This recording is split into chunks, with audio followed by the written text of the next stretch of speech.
Hey guys, this is Frank, your virtual general aviation aviator, and I'm sitting in the cockpit of the STMA Shade Tree Micro Aviation version of the PC-12.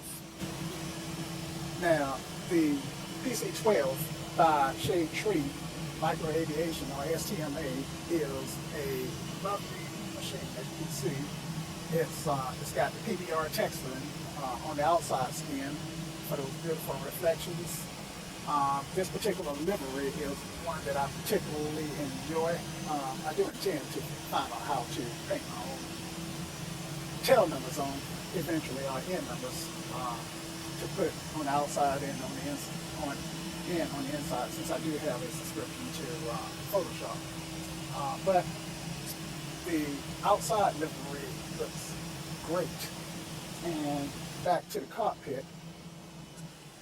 On the inside, now, granted that this aircraft is not modeled as beautifully as the Carenado aircraft, it's not that bad.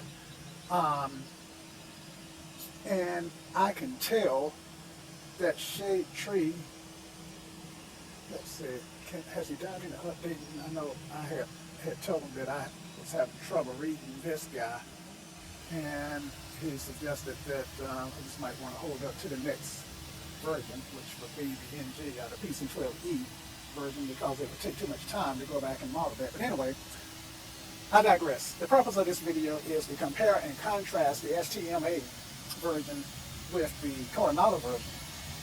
And the easiest way to do that, I think, would be to just go through the relative checklist on both aircraft.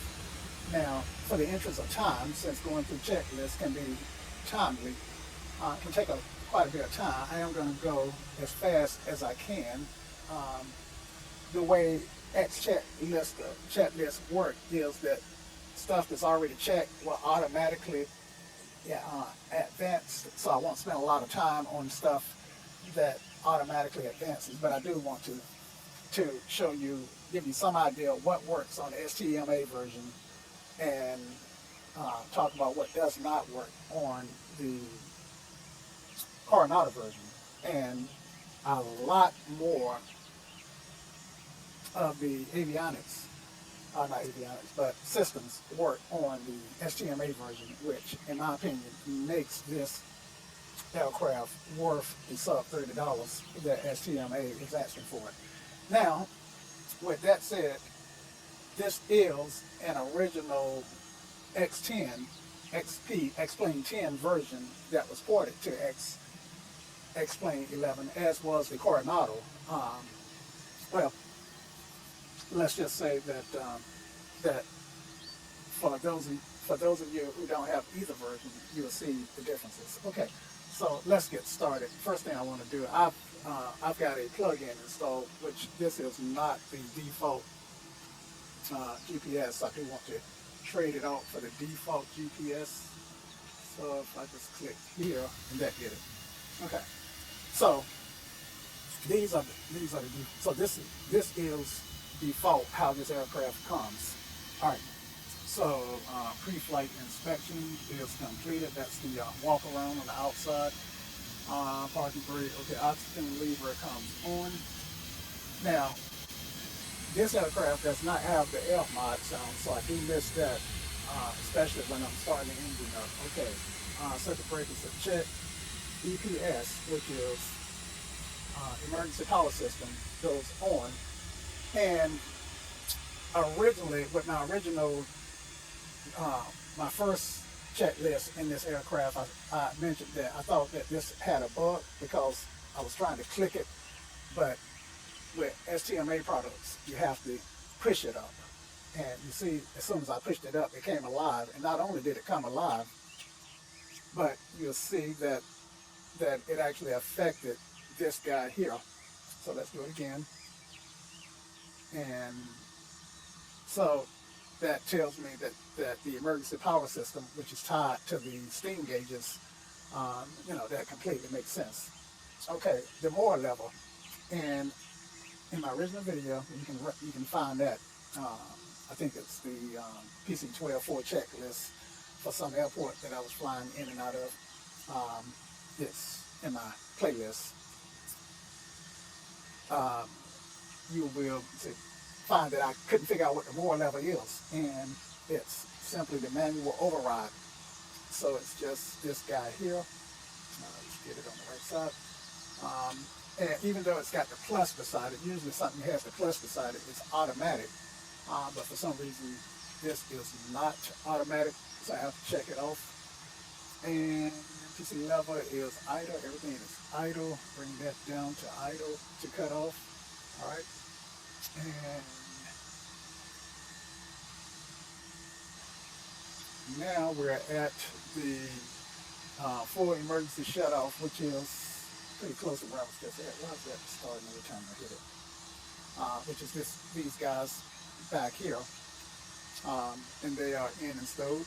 Okay, standby switch can come on. So, man, this light looks like it's on. I'm not sure why that's being illuminated, but maybe it just appear to be on, but it's not really on. Okay, let's go back.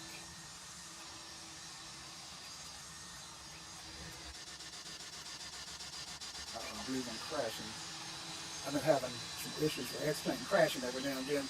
Okay, now over here, system standby switch comes on. There we go. And all these switches are off, so I can check that off. Obtain my clearance if I needed it. Okay, GPS, FSM flight plan. The plan is just to do a flight pattern here at RDU, and I am at RDU International in Raleigh. And for those of you who don't know, this is what the airport looked like. I had a towel installed, and my towel went away. I upgraded to 11.5B and realized that a lot of my plugins wasn't working, so I went back to 11.4.1 from an old copy, and apparently that old copy either didn't have my towel, my ortho towel, or I need to go in the INI and file and rearrange stuff on battery. Okay, so battery 1 comes on, voltage is okay. Battery 2 comes on, voltage is okay. Nav and beacon lights come on, and fuel pumps go to auto. That's checked. And let's do a lamp test. Okay, and one thing I want to do with this lamp test to compare the two aircraft is I actually want to see if the lamp, and I can actually get that overhead right here, which is really nice, and I can move it around, but I want to see if the lamp test lights up anything. Okay, cool. I want to see if the lamp test was lighting up all my lamps. So everything looked like it's modeled, including the alarm, which is really cool. All right, so I like that. All right, I think I can click here and get rid of that, which I can. Okay, fire warning. I need to bring it back. All right, actually I'm just going to leave the overhead panel here as long as it's not bothering anything. Okay, fire warning. Okay, so I get my fire warnings on the CAS. I'm seeing engine fire and fire detect, but I'm not getting an audible signal that I get in the Carenado. Okay, and next, okay, ESI, which is colloquially called EFIS, and that's test. And check this out. Isn't that a cool test? Okay, I'm gonna run it one more time.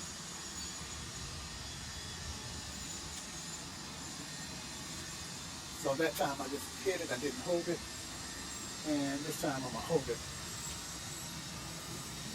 Okay, no change, but I love that it really goes through a comprehensive test. Today's date is 4/8, and I started this video at 11 o'clock, so I'm 14 minutes in. All right, field controls, check, and I just had a brain freeze on where to find field controls. Okay. So, why am I having that brain freeze? Okay, field control. I don't think they mean the field reset controls. Anyway, I'm just going to go to next. And I'm by no means an expert in this aircraft. Okay, so engine start. So we'll get rid of this guy now. And go up to the top. And now with the Carenado version, I can tap that and it's on. With this, just like in the real aircraft, I got to hold it for at least 2 seconds. Okay, so let's clear our prop right quick. Don't see anybody, don't see anybody. And 1001, 1002. And okay, my NG is coming up, not ridiculously fast like you do in the Carenado, but I want to get it to at least 13% before I introduce fuel. Okay, so I can introduce fuel, and my ITT now is coming up, and it peaks and then come back down. I don't get that beautiful, lovely F-mod sound when these engines spool up that I get in the Carenado versions, and I'm not sure why I got one, why this is on, but I don't get that beautiful sound. Let's see, maybe this will explain why it's on. Okay, my avionics, both of them are off, so I'm not sure why it's on. Might be because of the plug-in, the GTN plug-in, because it tends to stay on when I start. It tends to be on. Because it's tied to this generator. Okay, and so I did start a switch, got the condition level on or pressure check, and these are the things that I can not do because, you know, this is a digital aircraft. ITT, instruments check, and because the purpose is not to actually go through the checklist, it's kind of to just contrast. Why can't I find the right button to get me up to the top? It's kind of the contrast and compare the differences between the two aircraft, so I can't stress that enough. All right, generator 1 and 2. All right, inverter. And inverter is on, and it's on generator and avionics 1 and 2, and now both GPS units should be on. Okay, so the second one didn't come on. There we go. Just had the button turned off. All right, passenger advisory. Again, in my original checklist, didn't know what that was. I think I said, oh, this is where I get on the mic and talk to the passengers. But actually, I can turn the standby bus off. Actually, these are my passenger advisory buttons: passenger wing, no smoking, and passenger seat belts. Okay, so those are on now. And standby bus, I just turned that off, interestingly enough. Air conditioning as required. And environmental control system, ESC.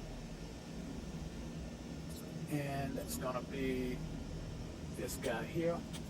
And with the Carenado, I just click it up or down to turn it off and on, but here I have to actually lift it, click it and lift it, Okay, so that's on main, I think, so I need to bring it down. That's on auto now. Okay. Pressurization, set cruise altitude plus 500 feet. Now, on the, I'm not going to bother with that for this flight. Well, I do want to show you though. With this one, I have to put it on the side and then click my mouse button. Whereas with the Carenado one, I can put it on the side and use my scroll buttons to spin it. So there are some differences, and this is actually inverse. Set this one in an inverse way that I would the Carenado. Let's see, I am going to set it at 2,000 feet. The outer band at the top here represent feet under 10,000, and I think the lower band represent feet over 10,000, but I'm seeing a 5 here, so that don't quite make any sense. So let's put, okay, yeah, that does, it just start, you can pick up 5,000 here on the lower band, which doesn't quite make any sense, because you think that the 5 here and the 5 here would be lined up, but it is what it is. I don't know how these systems work in real life, so I can't really speak to it. All right, so pressurization 2,000 feet on that outer band plus 500. I'm at the field elevation where I'm at is 420, so that's already dialed in. I'm using custom weathers, and 2992 is my altimeter. Okay, flaps 15 degrees, and so this is my flap button here, and you'll see that I also have a flap indicator that's modeled in both aircraft, AHRS.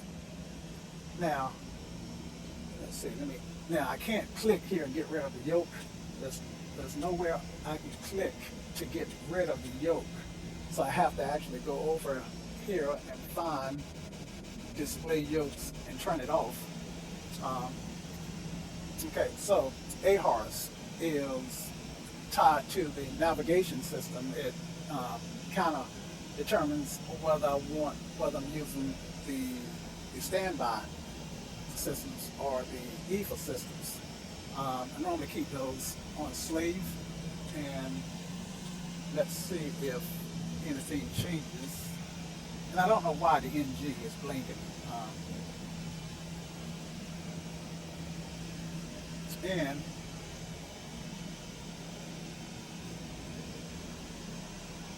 yeah, I don't know why it's blinking.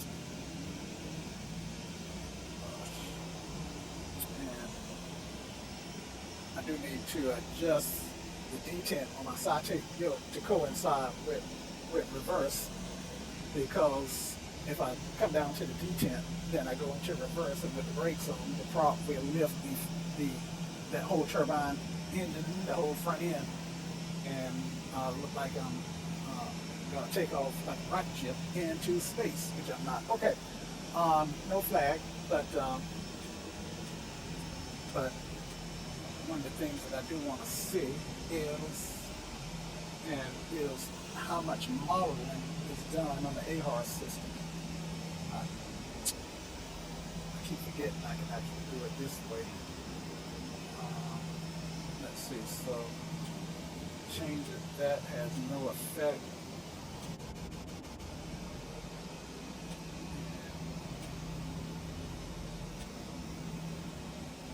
And I don't see any effect. So AHRS is there, I'm not sure. I don't think that's modeled. But I have been learning stuff just by flying around, stuff that I didn't realize was modeled, turns out to be modeled. So I am going to make sure that these are stored. They are slaved. Okay, autopilot. So autopilot checked, and there is a test button for the autopilot. Okay, so I get to test my lamps, and I get terrain here. All right. And counts my master caution. And now my cautions don't have an audible alarms on them. I think they do in the Carenado, but they don't in this aircraft. Okay, so I'm turning the autopilot on and disengage it. And I do get the audible alarm when it disengages, plus the master caution. All right. And now, this is where it gets interesting, because, let me display my notes, because this aircraft does have the 4 pusher tests. Now, pay attention to the cows. Cows is continuous automatic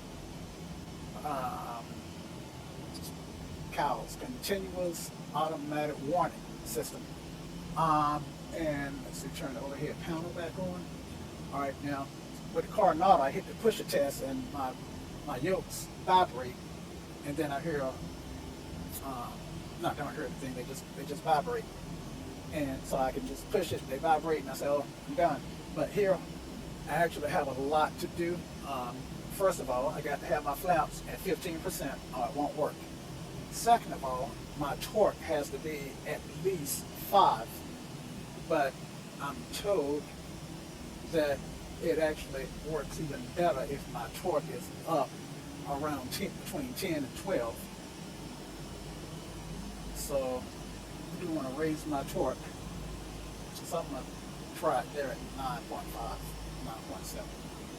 Okay. So I'm going to pull it back on this yoke and press. Okay. And so that worked. All right. And check for operation. All right. Let me do it again. All right. So I do have my green pusher ice something. I can't read that pusher. Let's see if we can get a little closer to it. Pusher ice mode. Okay. And so I can check that off, and then I can go to next. And cows pusher caution, check that it's off. Now this is the pusher caution and it's still on. All right. So that means that I didn't do the pusher test correctly.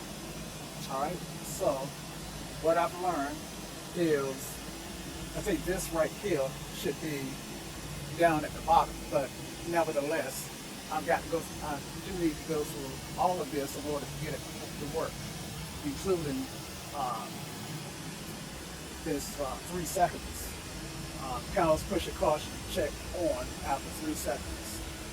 Okay. So let's go through the whole thing. Okay, so I'm gonna pull back, pusher, push in, pusher, and then turn it, push it in, push it out, and that took at least 3 seconds, and you see my push light went off. It actually had to correspond with the developer of the STMA to figure out what I was doing wrong and to get that to go off. Okay, so, and I still may not be doing it fully 100% correct, but at least the push caution light is off now. All right, check for and free movement. Okay, that's the elevator control. And yep, so I'm good. And cows. So I've got passenger door open, so let's go ahead and close the doors. And I can turn the overhead off again. Okay. And now all I have is the AOA de-ice, which is my probe de-icer. Initial separator. Whenever you taxi in a flying in weather, that needs to come on. Okay, so hit it and it opens automatically. I didn't see anything happen with the voltage, so that tells me that it's not really modeled.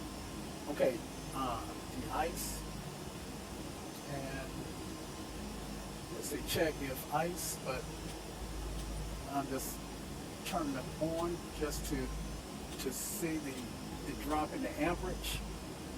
Okay. And flight controls, so I just did free and clear. Trim. which is this guy here,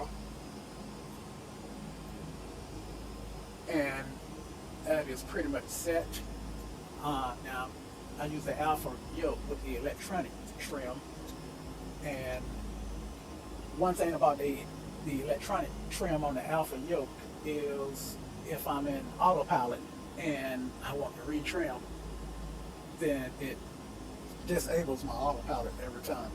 Okay, instruments check, fuel quantity is not a factor, but it looks good. Comm and nav. All right. Okay, so the comms, and I'm not even going to bother to program these. These are just the standard X-Plane 530s. I do want to mention before I forget that I got two ADF radios, and both of them work. Okay. In the Carenado version, I have one ADF radio, and it's only partially modeled, so it's just there for looks. You cannot use it, which to me is ridiculous that they did bother to model something as basic as ADF, NDB beacons. I can't pick up an NDB beacon, and that sucks. Okay, EGPWS traffic. I think that's this guy here. In the Carenado version, I've got the Abaddon, and I don't know, quite frankly, what this guy is here, but I am going to turn it on, and it does need to be turned on to work. Okay, and it does allow me to get TCAS in this display here, so I don't know that it does anything really. This thing, let's go to test. And yes, this may not be modeled, and it may be modeled. I'm just not sure. Ground map. Yes, maybe it's not a weather alternate. I don't know. VP.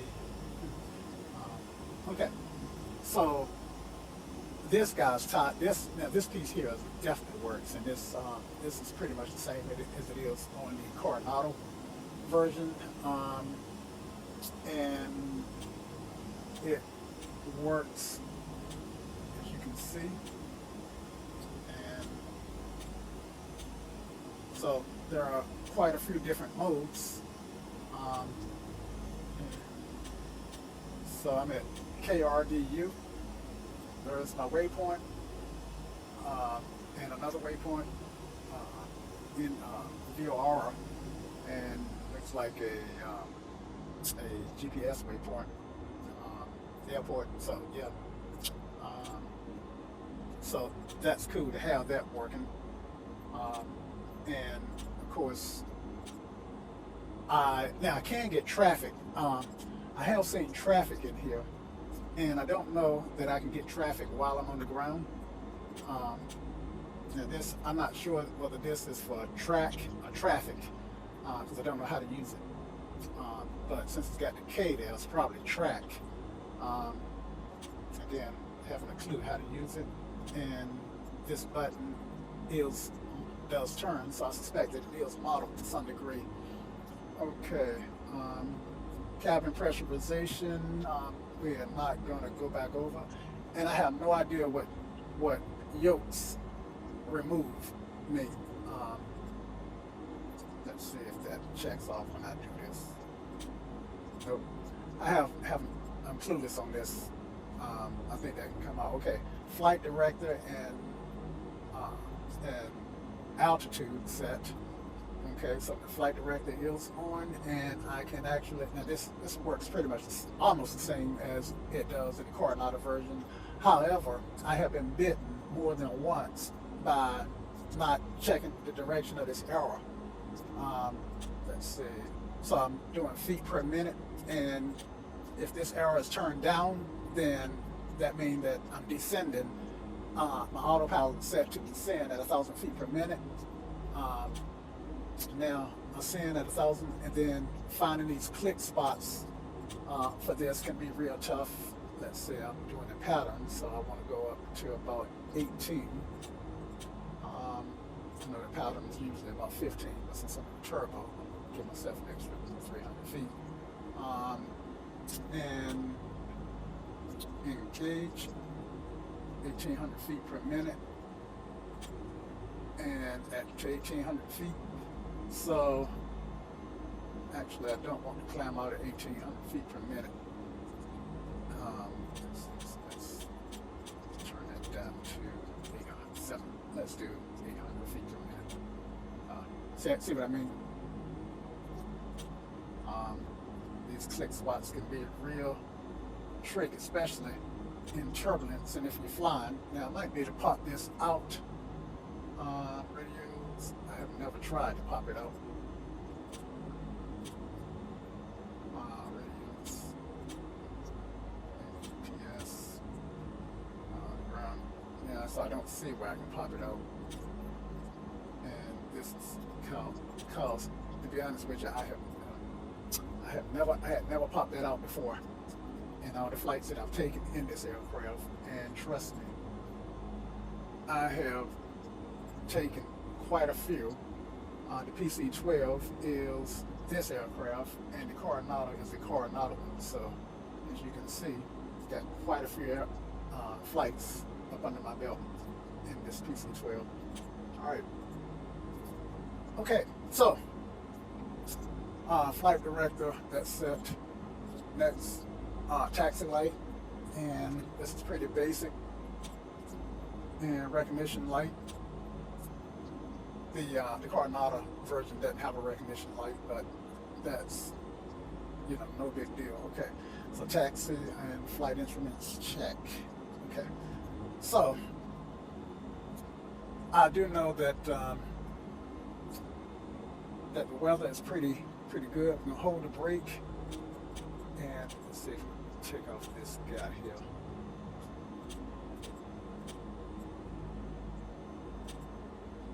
Now, I've had this brake stick before, and I just gave up on it. Let's see.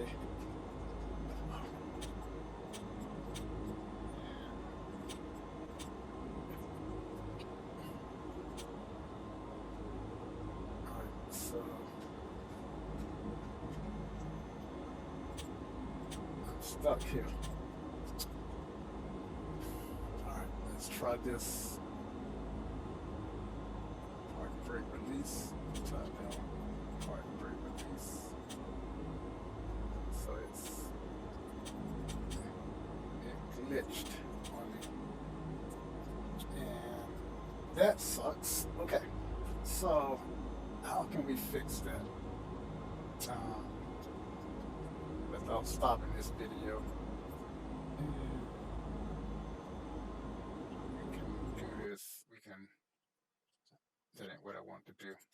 I actually want to go to flight configuration, and that's not okay. Maybe because I got the torque, maybe that's, I wonder if there's a reason it won't let me release the brake. Or is it just a digital computer thing? Now these lights are modeled. Let's see. Come on. I think hitting those rotor pedals did something.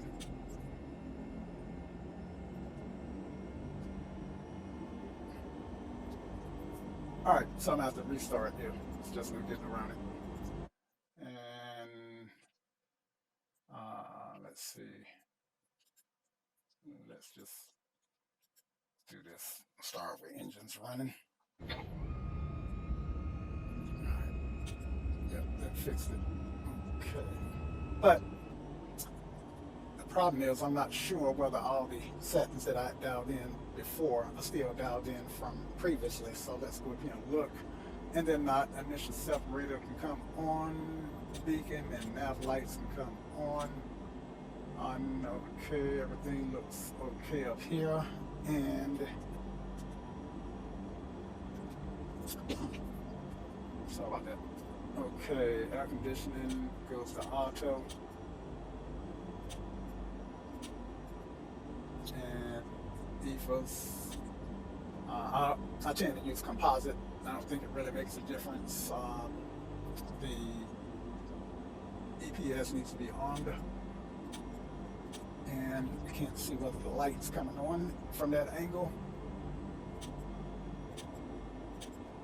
Okay, that's the test, and that's on. Actually, can't see the light, but I do know it's on. Okay, so we're gonna go ahead and taxi out. Now the beta, I can get the beta to work in this aircraft. I can't seem to get it to work in the Carenado version.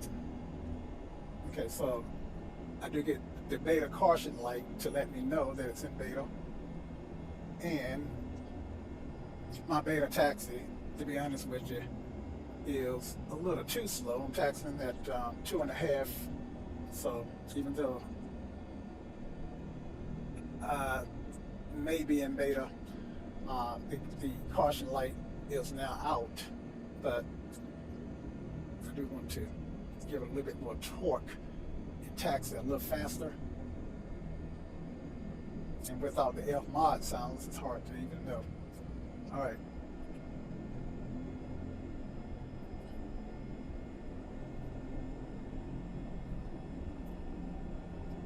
And my taxi lights should be on, which they're not.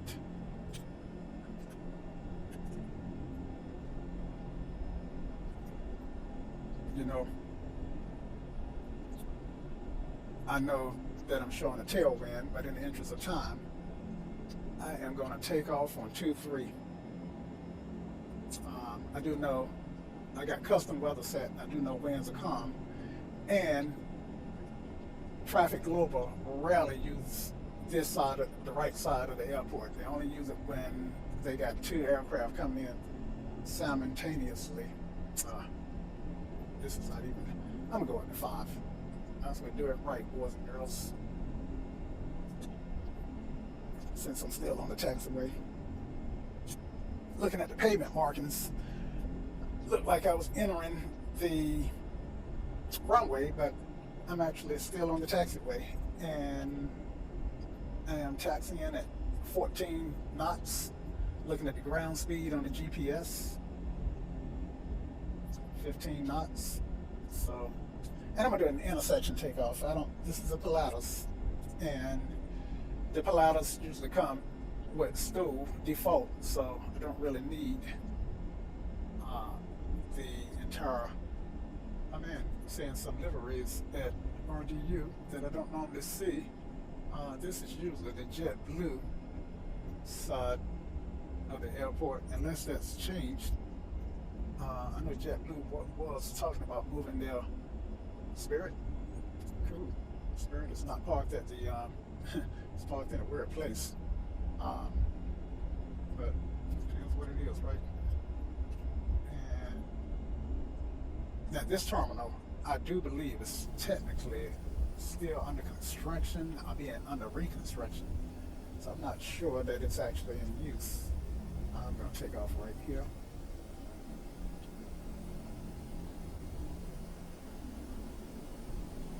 All right, so we're gonna do a right pattern, and then we're gonna fly to a local airport. We may fly to the closest one, which is a little grassy strip called Lake Ridge.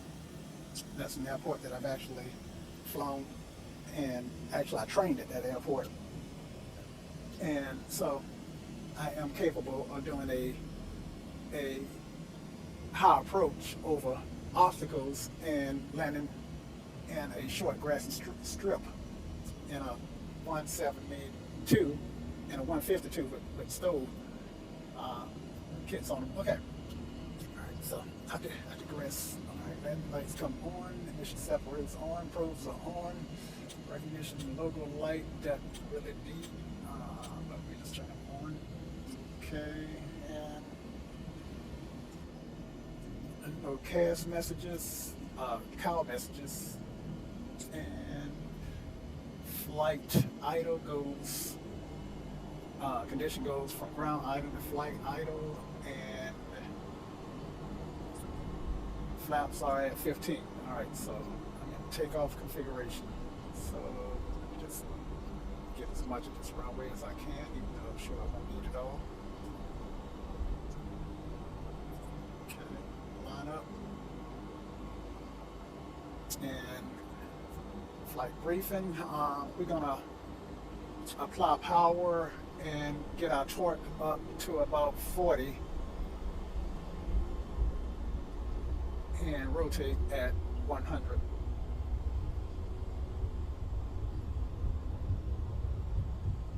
All right, S means alive. 100, rotate. Positive rate, tap the brakes, and FSE flight not started. All right, still in the green. Flaps up.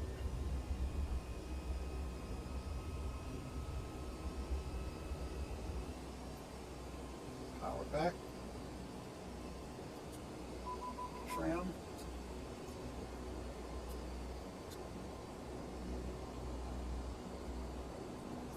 And let's start our turn. The right rudder.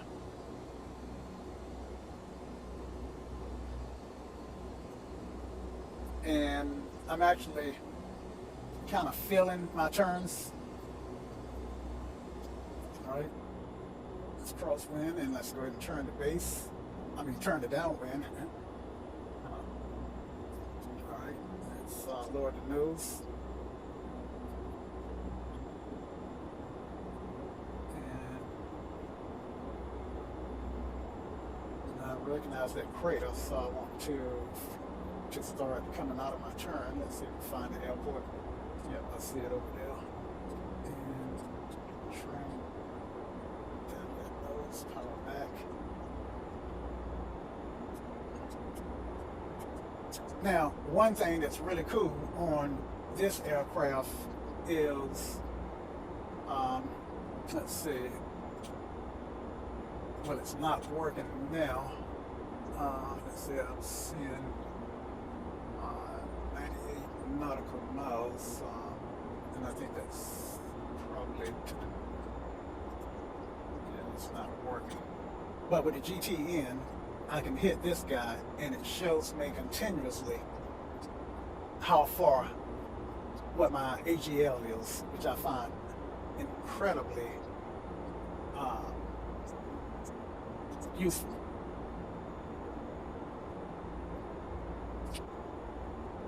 Okay, so I had a little white rudder in all that time. Okay, so I'll go ahead and turn to base. And I'm not really looking, and make that turn. And let's see if we can't find our airport. I don't know where it's at, but I'm on it, but I'm not. Okay, yep. So it looks like I need to go ahead and bring that turn on around.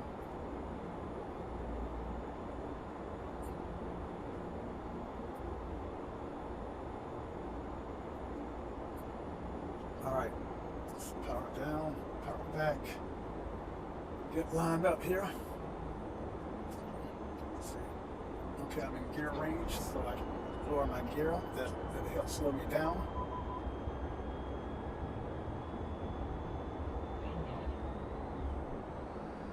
Power back a little bit. Flaps. And trim. Power, flaps, a little high, trim, Should pick up the glide slope anytime. Keep that power in the green arc. Okay, I see my touchdown point, so I want to aim for that. And transition my eyes to the end of the runway. 40, 30, 20, Transition. 10,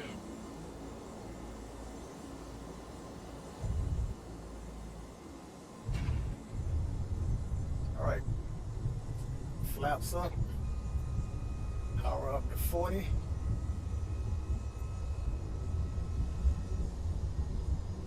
Rotate. Positive rate. Tap the brake. Get up. All right. So, I discovered. Let's see if I can pop in at GTN. Let's see. Okay. Really looking. All right. So let's pop it in and turn it on. It's not coming on here. I'm not sure why. Let's see if reset my mode. That will help slow. Okay. Anyway, I'm not going to do another pattern. Okay, flaps up. And I want to go to, let's see, 8, NC 8. I don't really need the, okay, so that one is not modeled. I mean, that one is not in the database. Let's see, let's go to K by Burlington. Backspace. Okay, power back and lower my nose before I stall.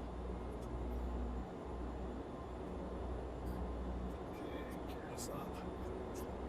Alright, and then enter. Add waypoint. And let's see if get a, I think I need to add both.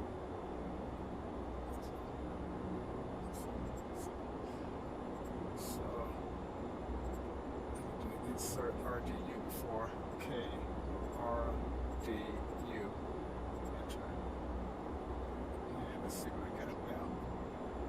Alright, so now I got a flight plan to Burlington. And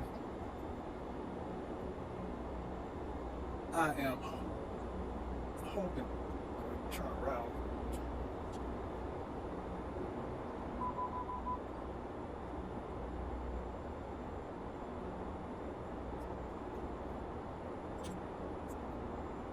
What I was hoping to be able to do is demo the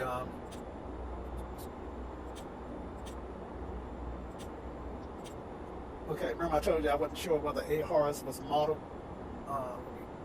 Looks like, let's see. Turn that up. Okay, AHRS 1. Okay.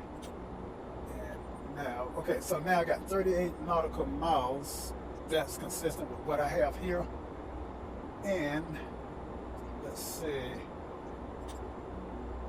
Let's approach. Let me stop climbing. I tell you what, let me turn. Let's see. I got that set for 1800. Let me add a couple thousand to it. And arm it. Alright. Turn the nav on. And it should pick up 3800. Boy, I'm climbing, but it didn't.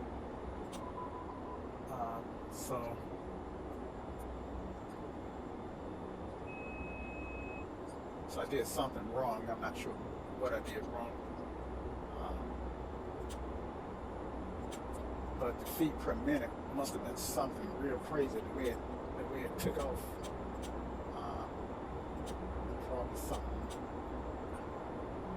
Okay, so anyway, I don't want to spend too much time flying. That's not what this is about. It's more about just showing you stuff. Let's see.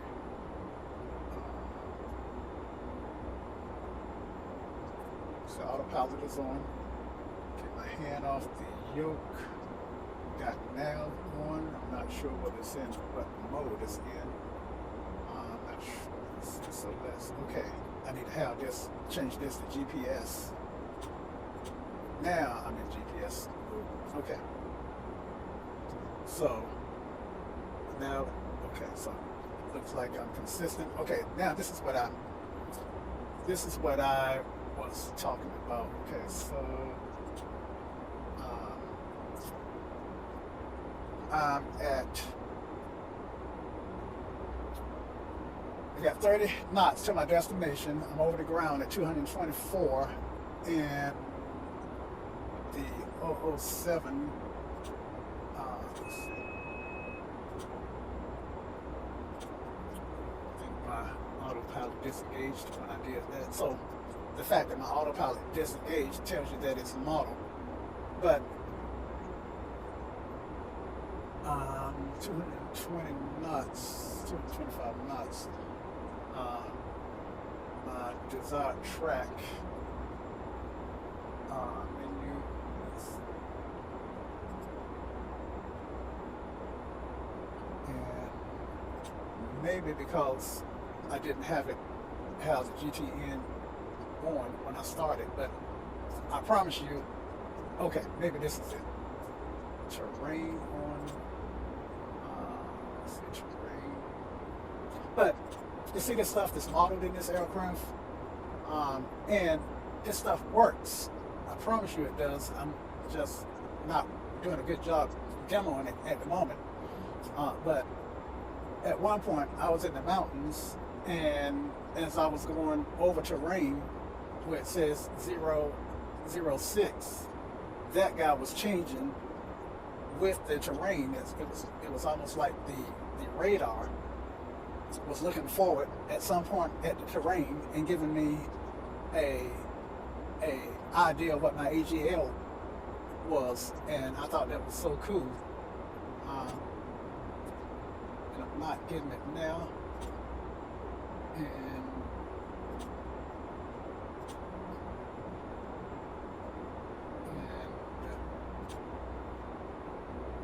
so I don't know whether it was one of these other buttons.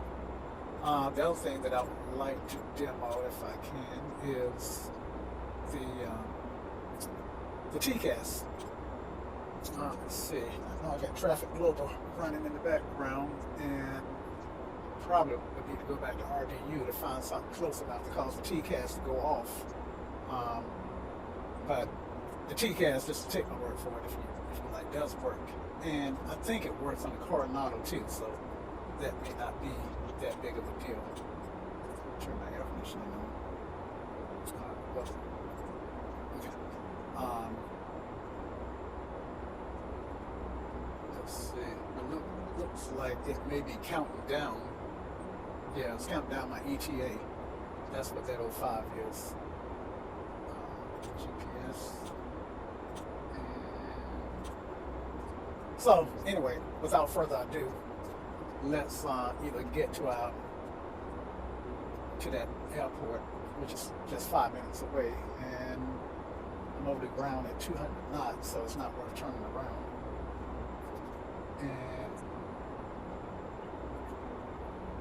let me go back to the default guy. Probably should have did that, huh?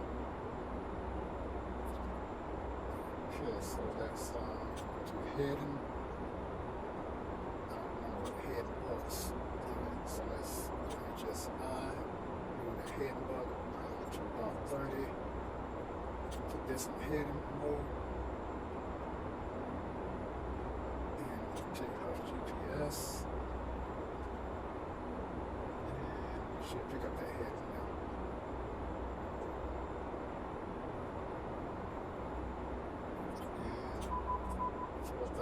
Still is an altitude that we should be capturing, but it's not. Where is it?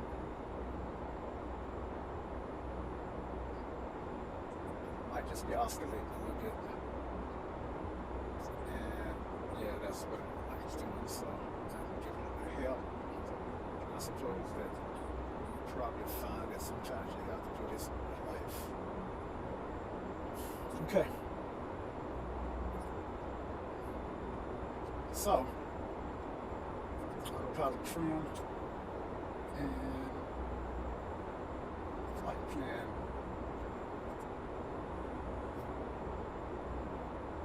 Alright. Let's enter. Let's see, there's that port. Let's see if we can find it real quick.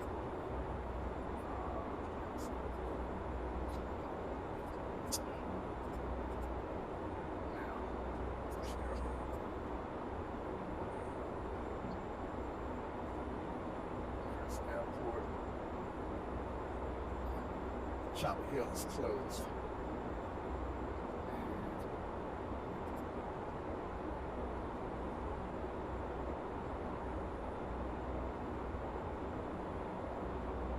So why am I not seeing KBY in here? 21. I think that this would be by distance. Actually.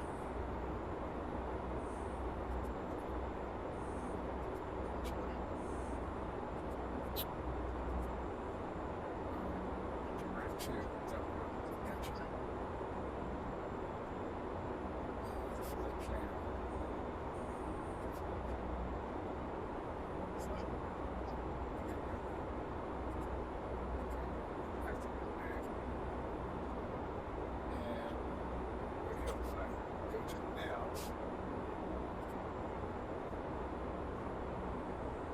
I don't see that happening. Oh, there's Burlington now. Okay.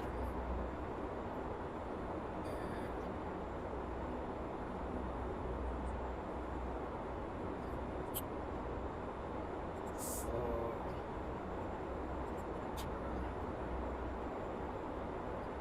enter.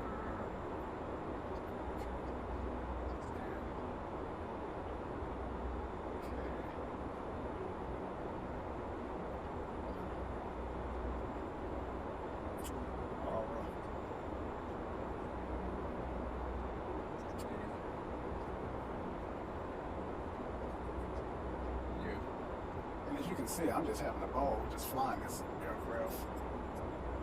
Alright, now let's see if we can flight plan. Alright. And then activate this leg. I'll come down to Burlington, then do direct to enter. There we go. Now let's go to nav. And now here. GPS.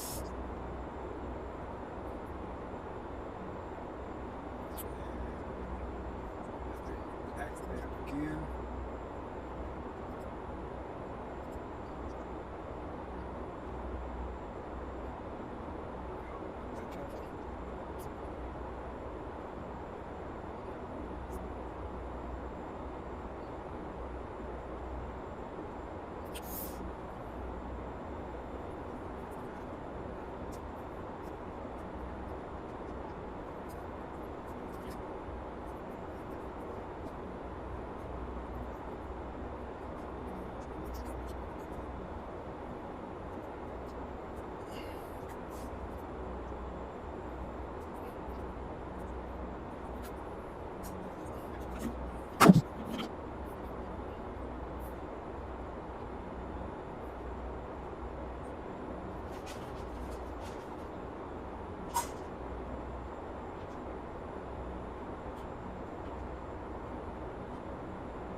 As you can see, I'm enjoying just flying the aircraft. Alright, so there is Burlington, and is that Burlington? Nope.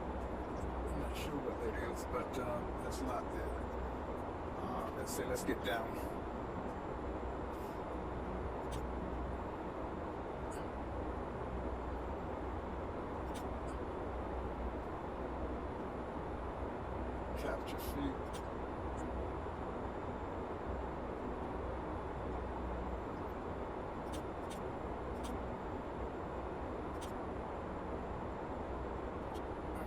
So 1,100 feet per minute.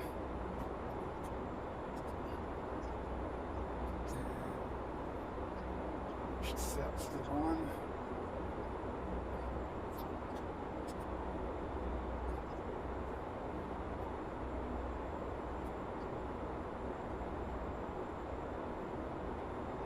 And looks like I'm flying over the airfield.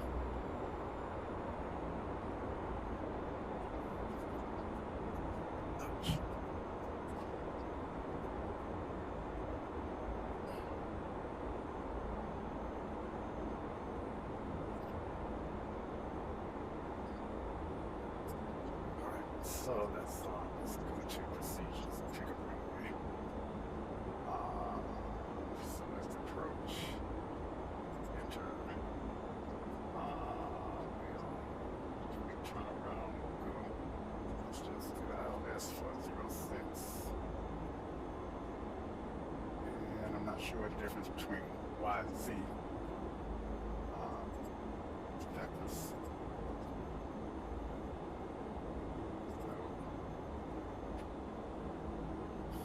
Alright, so it wants me to go to Liberty.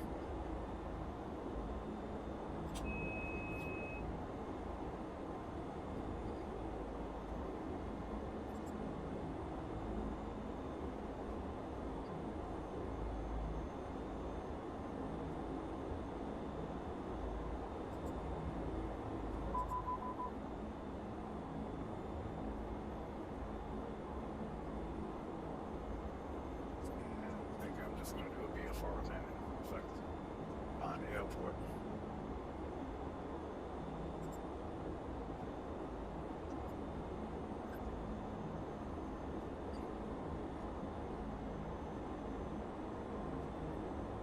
If you guys see it, holler, shout.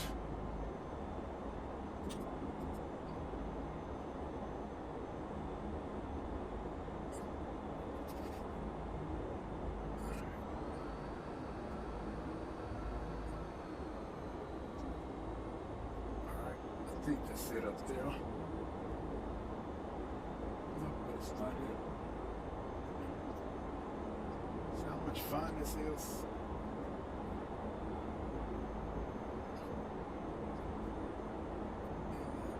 Should be over here on my left somewhere.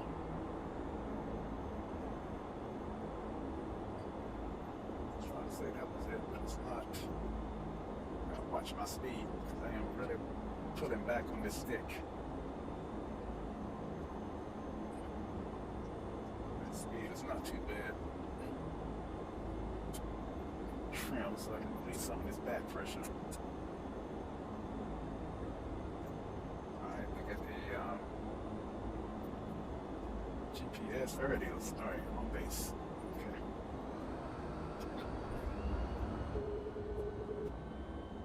Turning the funnel.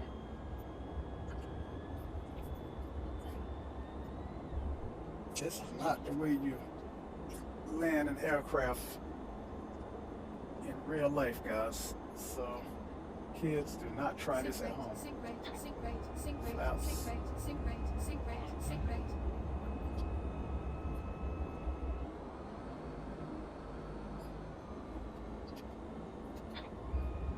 Flaps. Sync rate, sync rate, sync rate. 300. Flaps. Sync rate, Flaps sync four. rate, sync rate. Hold on, hold on, hold on, hold on. 40. 30. 20. 10.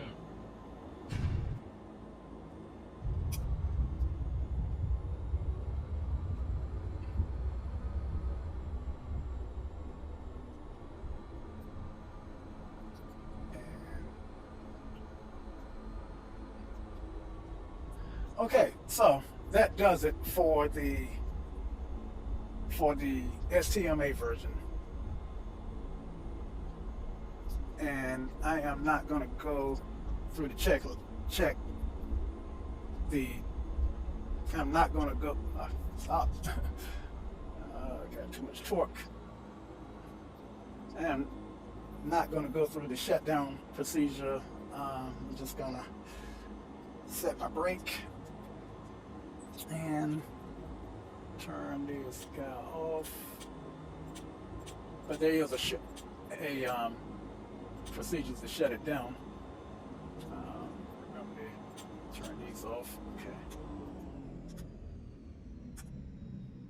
And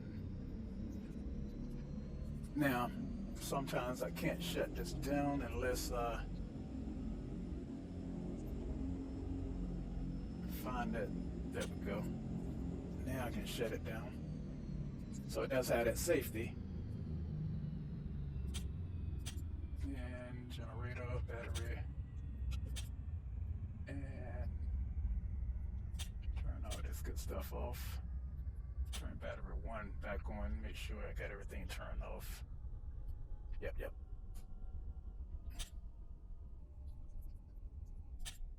All right.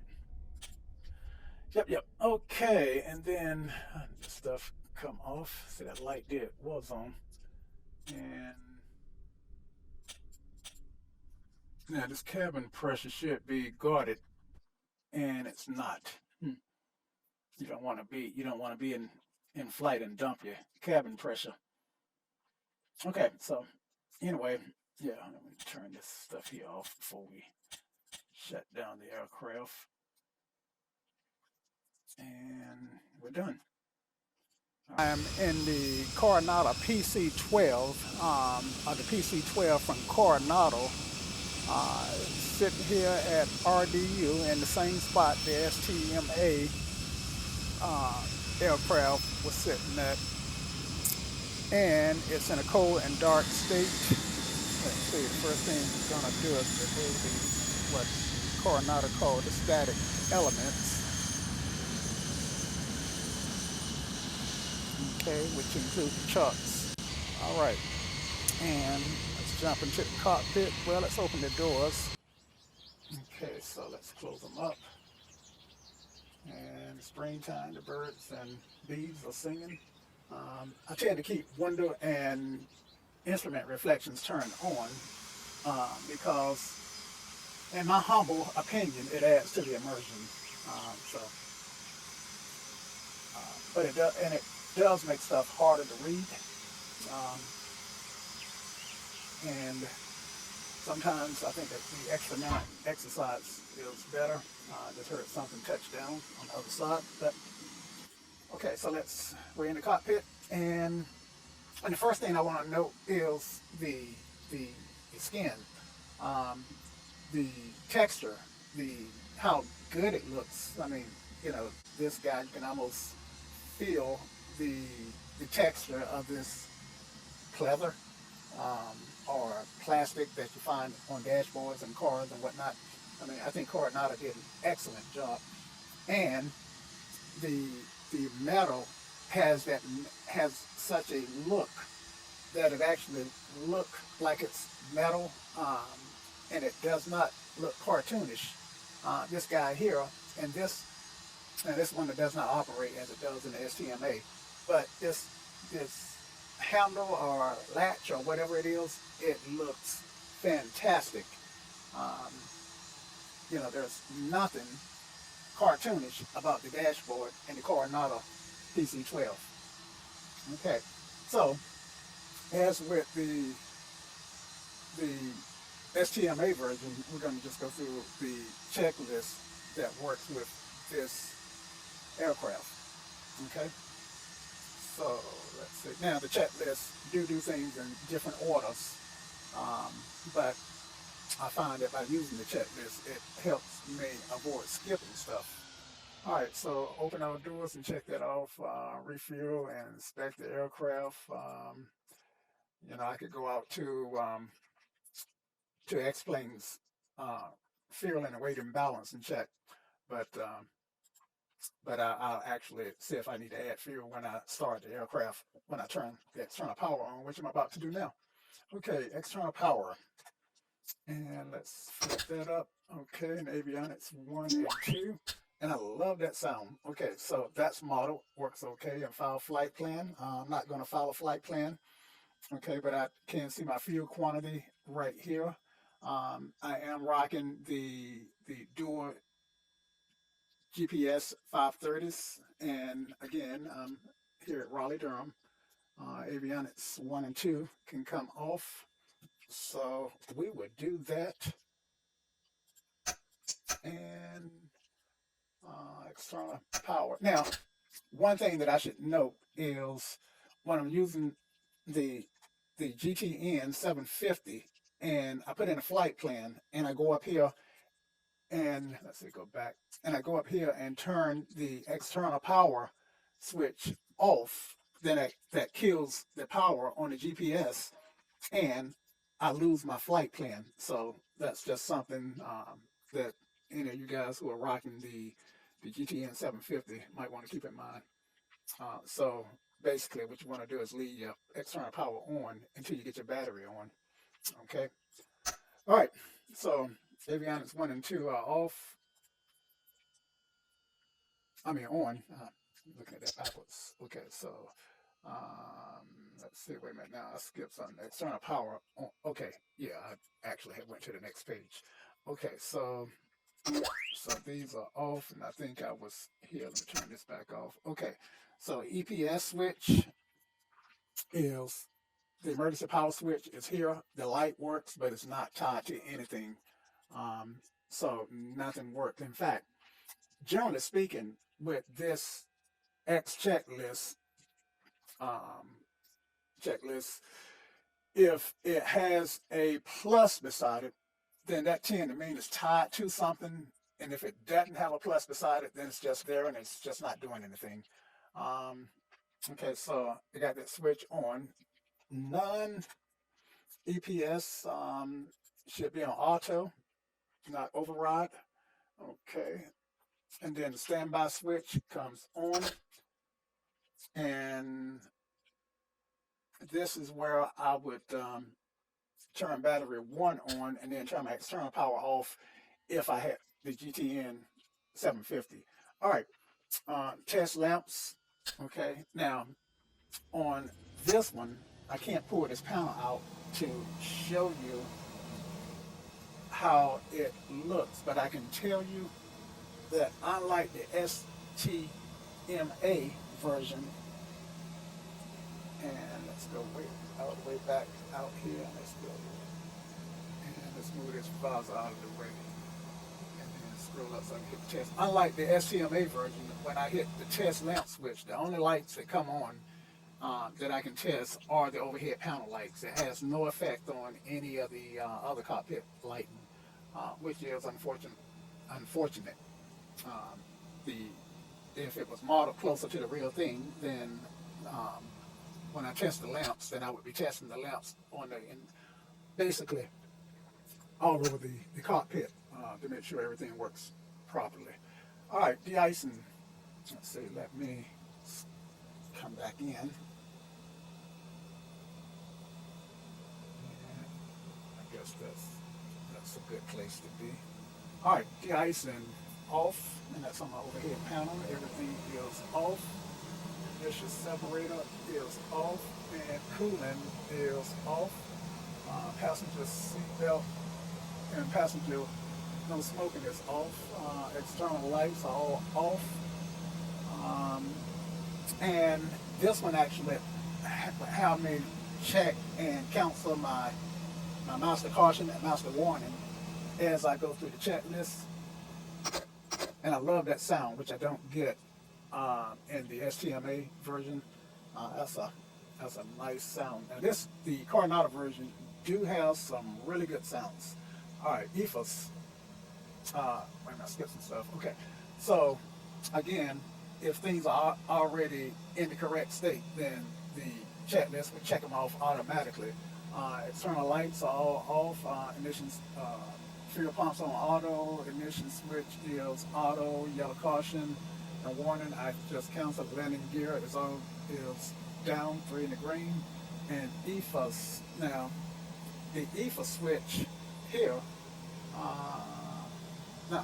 EFIS. Now they recommend using composite, and I don't know the difference between norm and composite, but since they recommend composite, I tend to go to composite.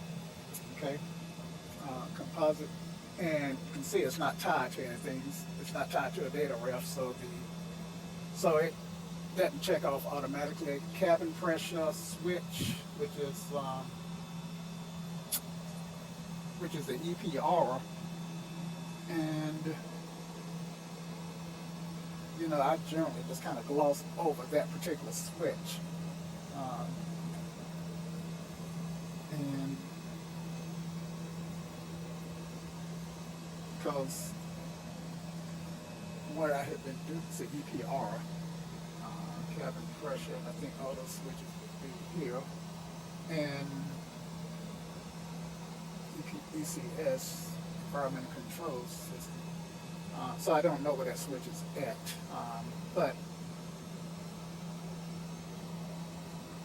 okay, yeah, I do. This is this guy here, and I remember why I glossed over it, because it's closed and guarded, and I never really needed to do anything with it. Okay, cabin control, and we want to set that at the current altitude plus 500 feet. Now, in the STMA version, it says set at the cruise altitude plus 500 feet.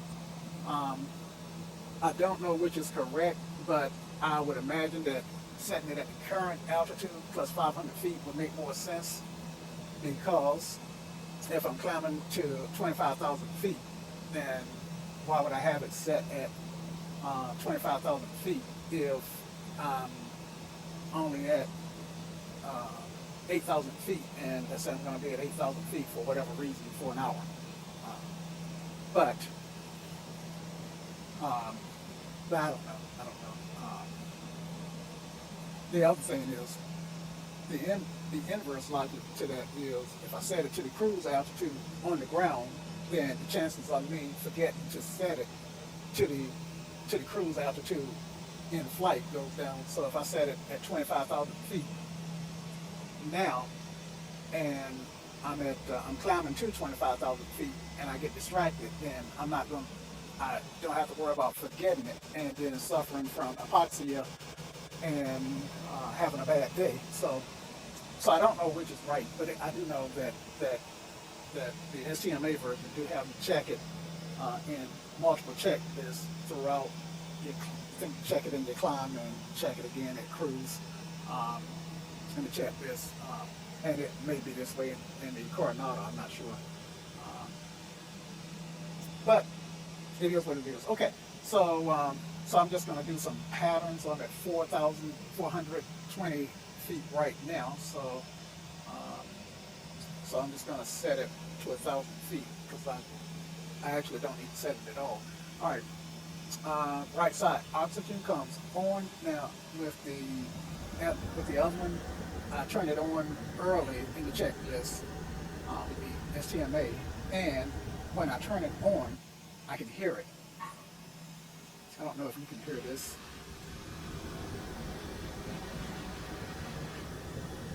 So I can hear oxygen assumedly blowing. Okay, so it's on, and then trim flap, that's always closed and guarded. It's here, and so I never really need to worry about that. It's pretty much the same on both aircraft. The STMA version do have a couple of items that should be closed and guarded, but the guards are missing, which is this little plastic cap, and I think the guard is missing on the cabin dump. So, you know, you could be at some high altitude and accidentally hit that in the STM version and dump your cabin pressure, which is not good. Okay, power should be on ground. So let's move that to ground, and flaps 0. They'll say 0 here, and fuel and emergency, red fuel and emergency, and hydraulic hand pump full in, and those guys are here and they are full in. Okay, so we are good to go. And then battery 2 can come on. All right, and then nav, and the voltages are within range. Kind of skipped over that. Passenger wing, no smoking, and the pusher test. and the fire warning. Fire, fire, fire, fire, fire, Now, in the STMA version, the fire warning is not audible, fire, fire. but it does show up on the calls, the continuous automated warning system. Okay, let's see if it shows up on this one. So let's go to this view and go back out and push it. Fire, fire, And fire, as you can fire. see, it's not modeled down here in the call system. Fire, So fire, again, shame on Carenado for not following through on that. But it is what it is. Still a great aircraft, but they could have done better. All right. Let's see, where are we? All right. So we just did our fire. Okay, back to the pusher. So the pusher does shake the stick, but you know, you push this guy, and that's all it is to it. In this version, there is no modeling of the actual pusher test in this version. In fact, you can't even do a pusher test unless the engine is running and it's revved up and your flaps are set. So, you know, this is just totally outside well, this is just pure fantasy for the pusher test in the Carenado. Okay, fuel quantity, and that's checked, and fuel reset button. Now, right now, for the longest time, I didn't think it did anything, but if I had some fuel used here, then hitting this reset button would take it back to 0. But since there's nothing in there, then nothing happens. So the fuel reset switch is modeled, even though for this video, it looked like nothing happened. Okay, request engine start. Don't have to do that in the States. And beacon goes on. And the EFIS test button. Now, you may recall that when I hit the test button in the STMA version, all of these came alive and went through a self-check and then reset itself. Okay, so I'm going to hit it now and let's see what happens. So, I get a lamp test. What's up with that? And when I didn't know any better, I was happy with that. I'd go like, wow, okay, test, yeah. But it's just a lamp test. So once you know better, you know better. All right, cancel these. Start up. Okay. Now, in order to start this guy, I need to hold this down in the rear aircraft at least 2 seconds before anything happens. In the Carenado version of the PC12, I can just click it and it starts. All right, so when I click the starter button, a couple things happen that I need to pay attention to. I need to go to my cockpit view and monitor the NG, the ITT, and the oil pressure.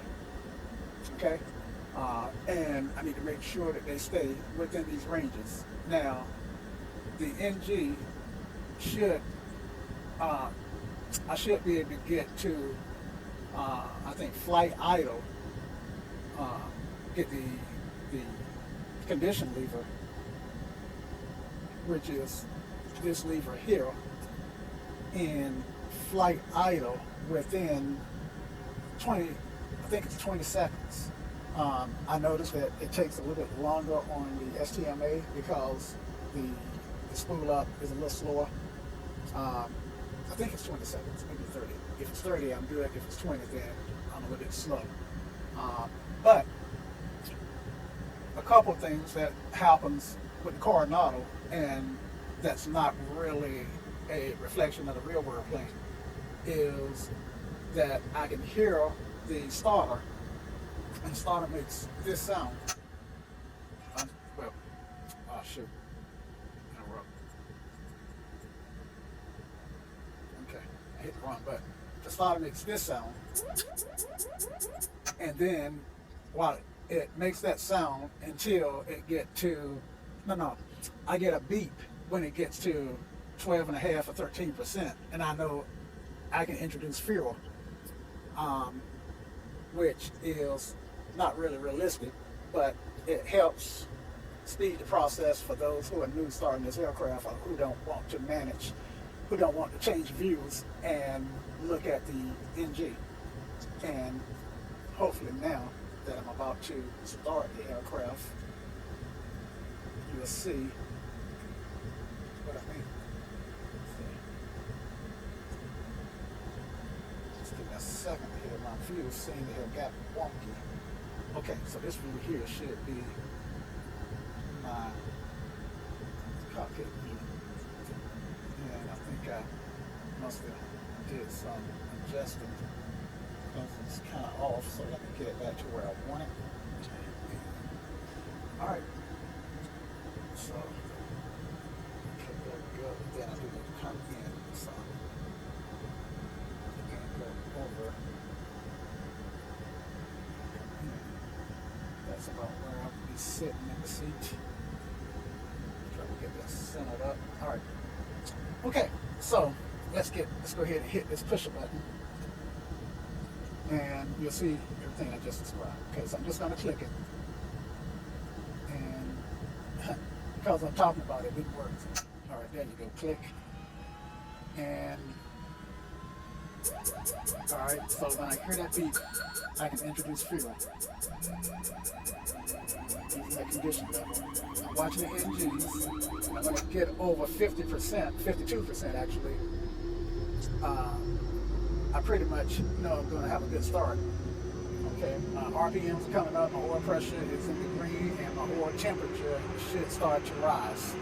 This is my oil temperature here, this is my oil pressure, this is my RPMs, and my torque is a little high on my torque, ideally at about 3.5 or 4. I guess 4 is okay. But one thing about the side check, actually with this one, I can bring it down to the indent. It's the STMA that if I bring it down to the indent, then I'm actually going into reverse and my nose will lift up oftentimes. Okay, so condition level ground idle.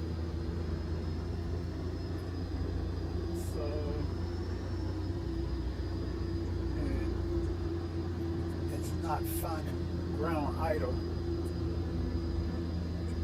It's not, doesn't seem to be. Sorry about that. It don't seem to be catching ground idle by itself. You see the auto ignition does work. Okay, so let's go back here, and torque is at 3.5, so I'm happy with that. All right, generators 1 and 2 comes on. And avionics 1 and 2 comes on, and the inverter generator comes on, and that I thought was modeled, but currently it's not. Actually, inverter generator switch, Gen 1, good enough. Right. And then you see, and I'm concerned about the standby because it looks like it's still on, but I think I might get to there in just a minute. Okay, ECS switch, which is the environmental control system, goes off, which is just a bit, all right, which is this guy, and it is off. It's not tied to anything. And the torque 3.5. Now, once I get the torque to 3.5, it usually would check off automatically, and it did. So.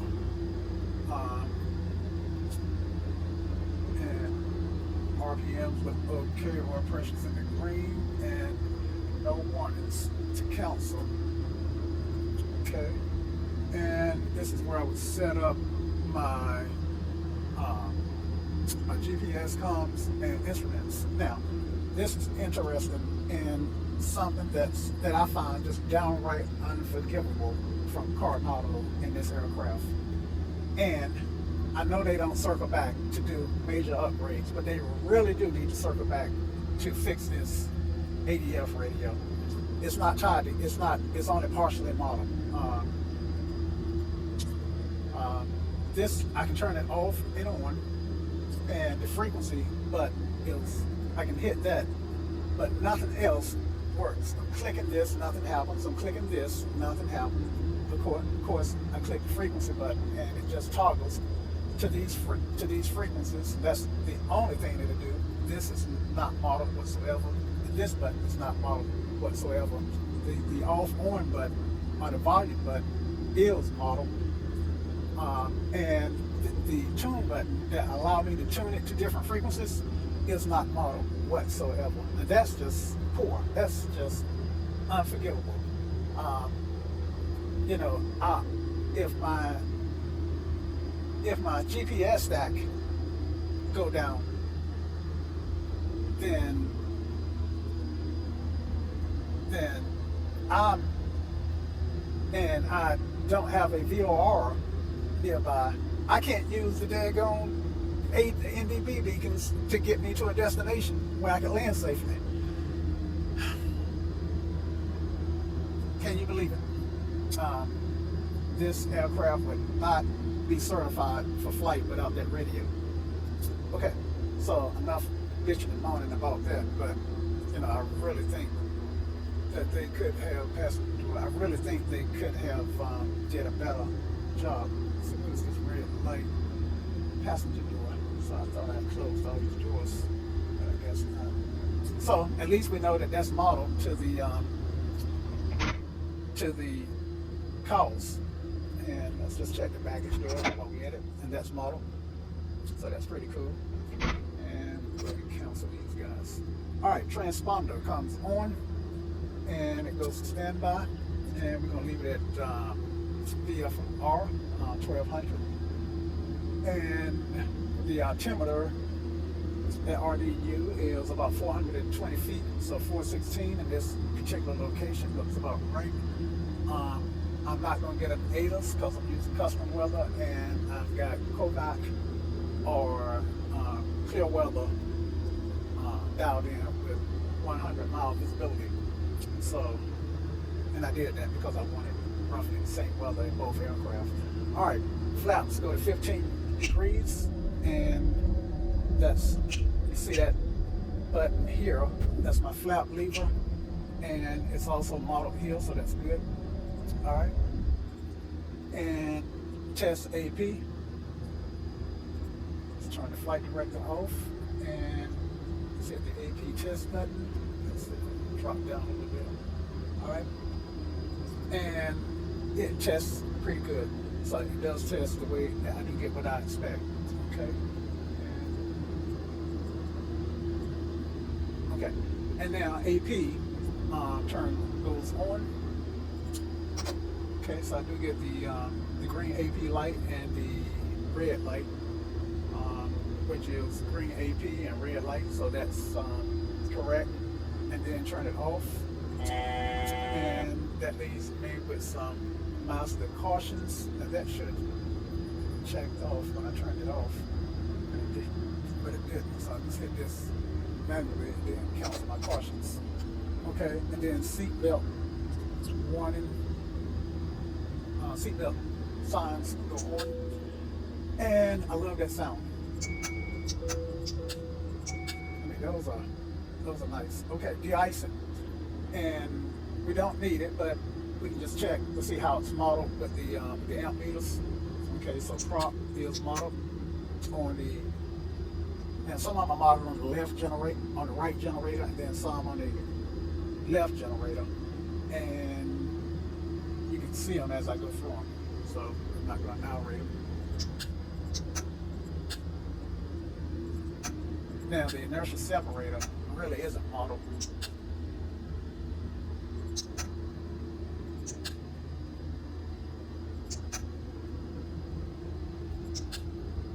The de-icing boots is not modeled.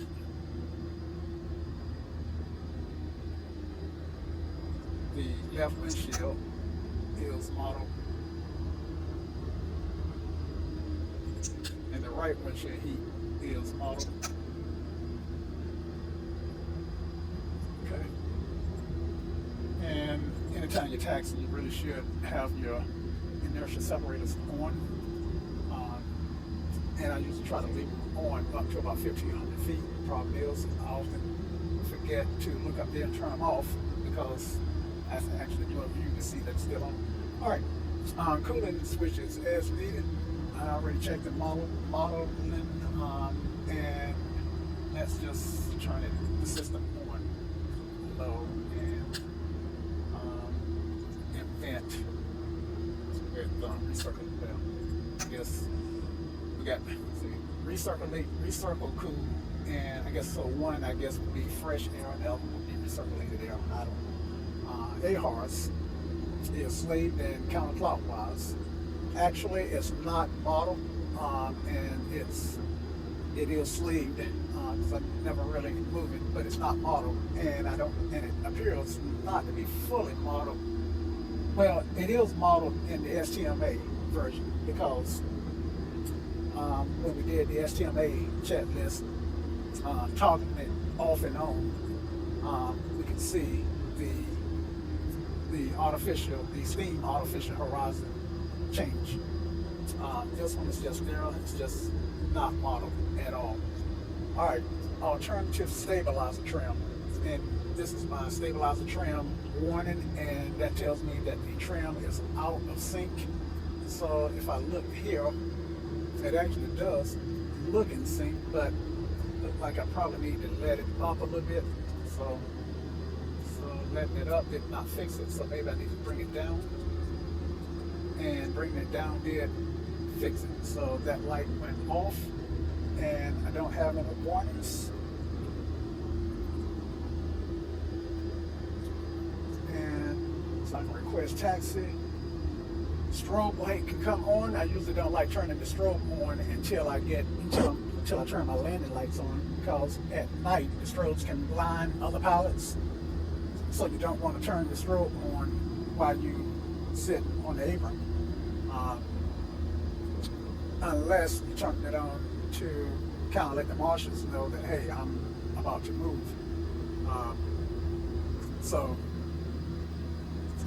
But it's daytime, so let's go and turn them on. Taxi light can come on, and condition level can go to ground idle.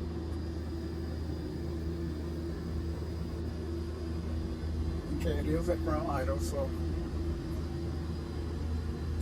right where it needs to be. And parking brake can go off, and I need to check my left and right brake and my reverse thrust. Okay, so let me get adjusted in my seat for taxi. Okay, so brakes go off, and normally I would need to clear, make sure there's no aircraft beside me, because you don't want to turn into another vehicle that may be that may cost multiple millions of dollars along with your multi-million-dollar aircraft, and reverse. Okay, reverse is working properly. All right, so let's go to our holding point, which in this case is going to be far left. Now, we did find a beta in the other aircraft. I have looked, and let's move this AHRS out of the way. Maybe it's this switch here. I have looked for beta in this aircraft, beta taxi it is. Let's see, let's just try some things. All right, so now I'm glad that the nose doesn't rise on this in beta as it did on the Carenado. Maybe if I gave it some torque, it might, but I don't. But unfortunately, right now it's not rising. Okay, so yeah, so I don't know how to get it. I've seen.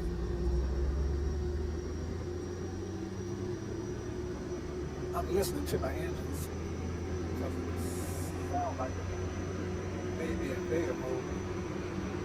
Just maybe torque up too high. well, I don't think beta is really modeled on this aircraft. I really don't.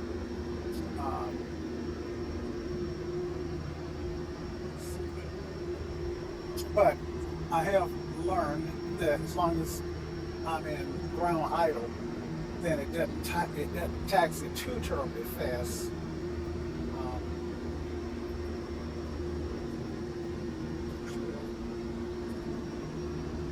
So I'm okay with the way it taxied, but I just wish it was modeled for beta. Excuse me. Okay, so I'm at about 3.9 on my torque, and I'm taxiing at 20, 21, 22 knots ground speed on the GPS. And again, I am not going to do a full-length takeoff.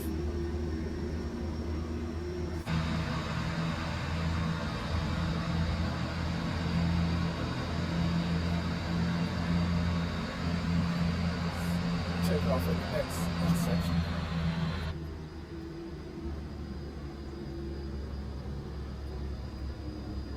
Alright, so park brake, cooling switches off.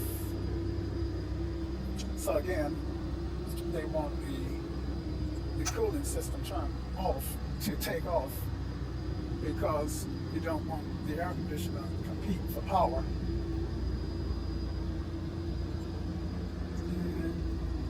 Fuel pumps are auto, and the light comes on. Taxi light goes off, passenger wing, no smoking. Lights are on. Would you press taxi transponder? Can go to altitude. And no warnings, everything looks good. It says check, parking brake, release, and go to line and set brake. Condition level goes to flight idle. So this says rotate at 80, but my experience shows that I can do better. I have more authority when I rotate at about 100.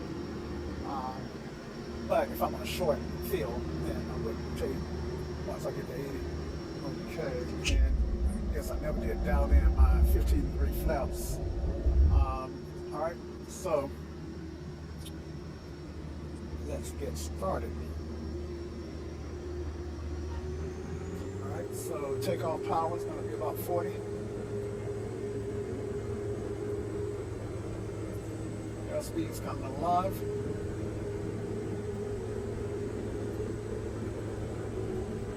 That's 80. 100. Rotate.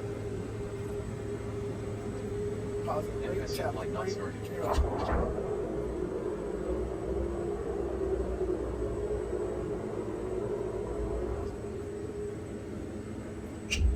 Flaps up, over 300 AGL.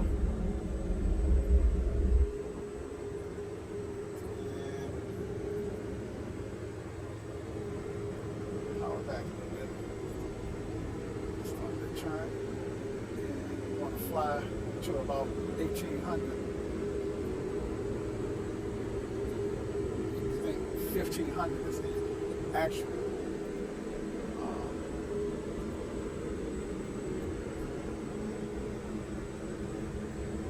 This crosswind is the actual pattern altitude.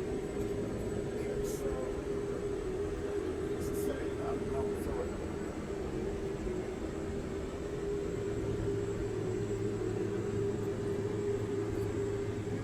All right.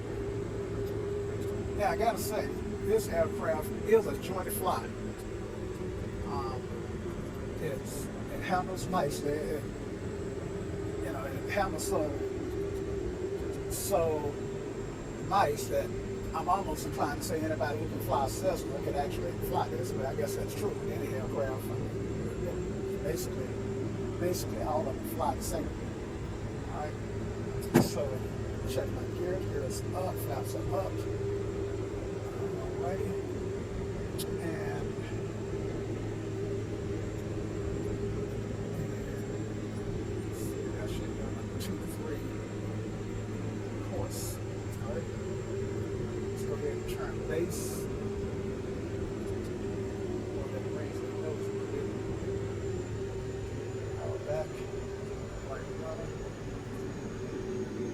power back significantly because really flying fast. I got a habit of pulling back way too hard on the yoke when I make turns. Okay, let's find that airport. There it is. I'm going to turn just before that break. A pond, whatever. Okay, so turn here. Whole shot it. It's not good considering I got a dual runway. It's not really ever good. Okay, gear down. That'll help you bleed out some speed. Trim. Flaps. 15. And let's get rid of these guys here. Landing lights and inertial separator is still on. So good there. High, so let's get some more flaps. Trim. Get lined up here. Flaps. Power.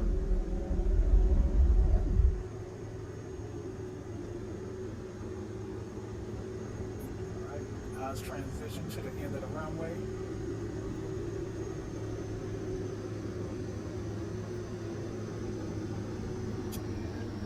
Flaps up twice for power, takeoff power.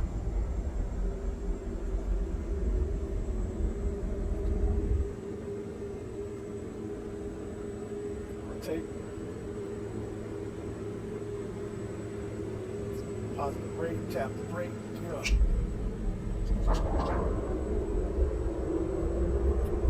Unfortunately, I hit the flap button.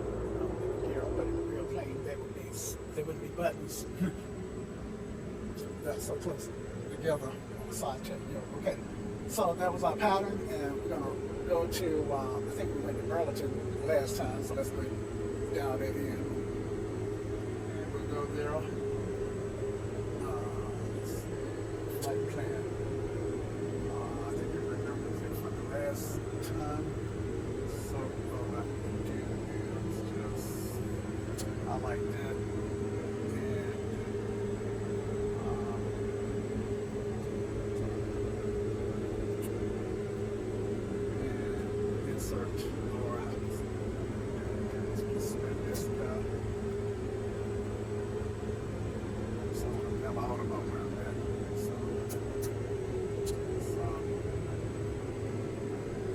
Easy to get test saturated.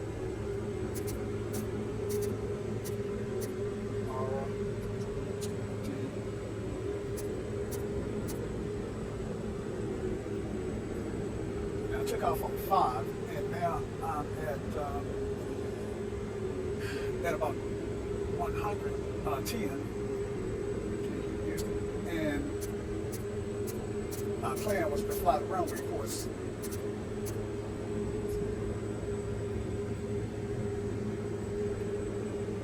So, see how I flew to the right without really even knowing it, focusing on the GPS.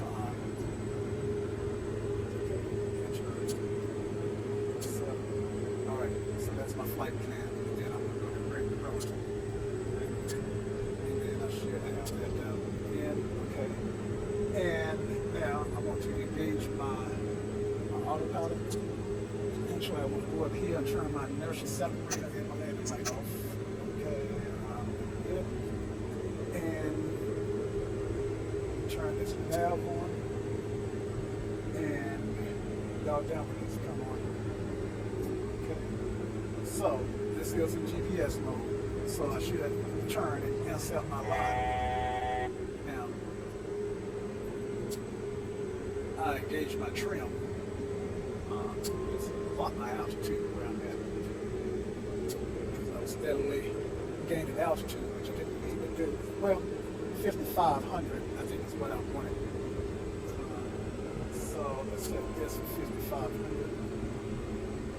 Let's get it down. Let's get it. Also, I think in the real aircraft, you don't have the negative sign. You get a caret. I've been flying the PC-12, the Carenado PC-12, so I trained myself to look for this negative, and then when I got into the STMA version, I wasn't trained to look for the caret and was getting off on setting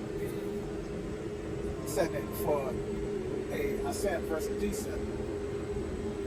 Okay, so I should be coming down at 100 feet per minute to capture 55, and we just leave it at 100. That's really a slow descent. And am I still at takeoff power?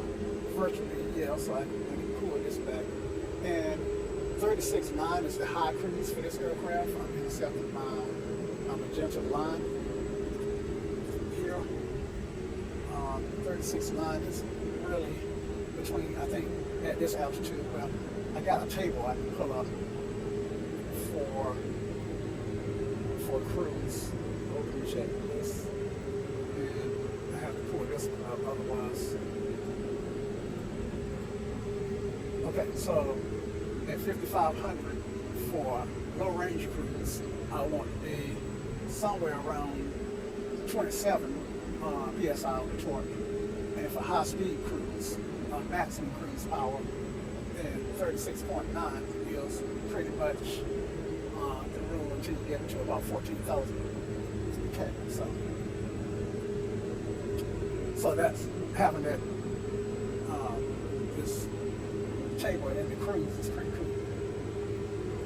All right, so that tells me 35.9 is closer to 36.9, which is closer to the maximum cruise speed, and that's why I'm leaving. And with the ST, okay, so I've already mentioned that the ADF is not modeled worth a flip. Now, the cabin pressure is modeled to some degree. You can see how when I change when I just change this guy, how the cabin pressure climb button is rising and falling. Right now it's set to about 5,000 feet.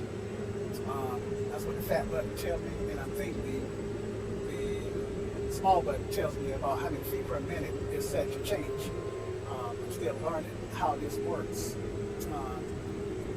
I never did turn the air conditioner on, so the environment controls, so even though I got the system on in the overhead panel, I'm not so sure that it's actually blowing it since it was off. Okay, let's see, what else? The Abaddon does show traffic, and so I started to turn. Let's see, I don't have any traffic nearby. Let's see, traffic global is installed and running. I am going, let's just make a turn back towards RDU just to show. Here's my head bug. Let's try not to hit bug. Go to 0 and jump into head bug. And maybe we can get some traffic. Now, I don't know that I've got an audible traffic with the 530s, but I do get an audible traffic warning with the GTN 750 if traffic gets too slow. Okay, so I'm looking for traffic here, and let's see, let's go to ARC.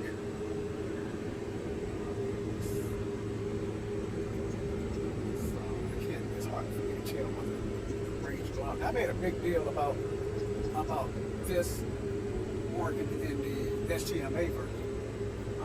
As much as I've flown the Carenado, I really have never really paid this much mind.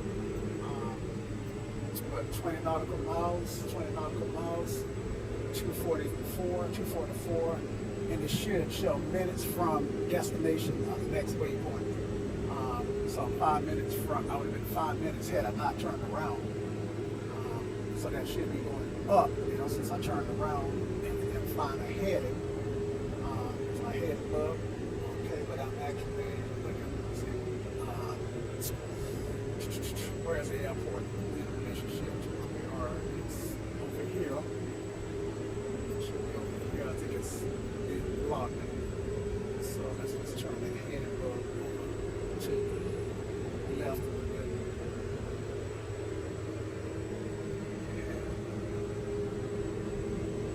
And let's see, now this guy is 8 nautical miles from me, so I should be able to see him. So why am I not seeing him? Okay, let's go to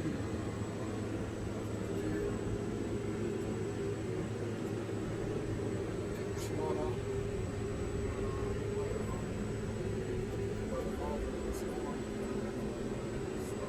That's true.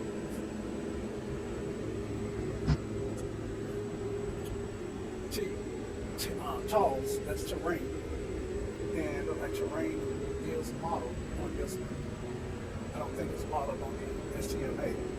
Okay, radars as well. Maps.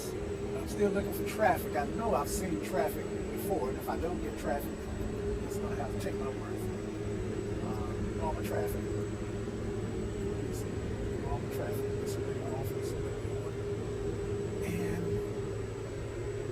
And I got somebody 2.5 nautical miles from me, but I'm not seeing them on my scope still. Why?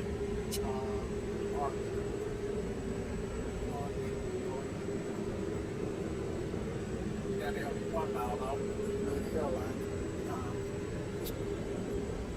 Let's see, I should get sealed. Somewhere. But I don't. Right here.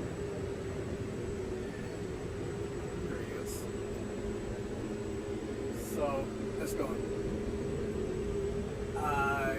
Maybe it was the STMA version that I saw the traffic in. Okay, let's go ahead on scroll to it. Because I'm definitely not seeing traffic on my scope in the Carenado version. If it turns out that I'm wrong about that, please leave it in the comments.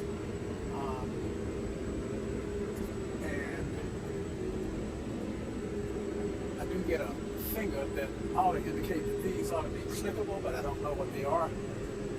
So whatever they are, they're not modeled, are not even labeled. So got my stuttering going on. I need to fix my towels. I got some ortho towels that these 2 miles ahead of me. Turn it off, so I can just barely see them. Without the labels, it's almost impossible to see traffic. You see that guy was only 2 miles from me, and at this view, I couldn't hardly see him. Just barely make him out. Let's see if I can find him now. Okay, he was coming in for a minute. So